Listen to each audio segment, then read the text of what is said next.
ఉపాధ్యాయ MLC ఎన్నికల్లో ఒక స్థానంలో పీఆర్టీయూ టీఎస్, మరో చోట బీజేపీ మద్దతుతో బరిలో దిగిన అభ్యర్థులు విజయం సాధించారు. ఉమ్మడి నల్గొండ, వరంగల్, ఖమ్మం ఉపాధ్యాయ నియోజకవర్గం ఎమ్మెల్సీ స్థానంలో పీఆర్టీయూ టీఎస్ అభ్యర్థి పింగిలి శ్రీపాల్ రెడ్డి విజయం సాధించగా, ఉమ్మడి కరీంనగర్, నిజామాబాద్, ఆదిలాబాద్, మెదక్ ఉపాధ్యాయ నియోజకవర్గంలో బీజేపీ మద్దతు పలికిన అభ్యర్థి మల్క కొమరయ్య గెలుపొందారు. ఈ రెండు చోట్ల సిట్టింగ్ అభ్యర్థులు ఓటమి పాలయ్యారు. మరోవైపు ఉమ్మడి కరీంనగర్, నిజామాబాద్, ఆదిలాబాద్, మెదక్ జిల్లాల గ్రాడ్యుయేట్ ఎమ్మెల్సీ స్థానం కౌంటింగ్ ప్రక్రియ మంగళవారం ఉదయం 10 గంటల తర్వాతే ప్రారంభం కానున్నట్లు తెలుస్తోంది.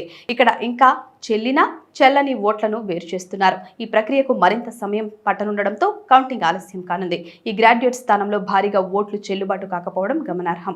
3 ఎమ్మెల్సీ స్థానాలకు ఫిబ్రవరి 27న పోలింగ్ జరగగా, సోమవారం కరీంనగర్ జిల్లా కేంద్రంలో, నల్గొండ జిల్లాలోని ఆర్జాలభావిలో కౌంటింగ్ జరిగింది.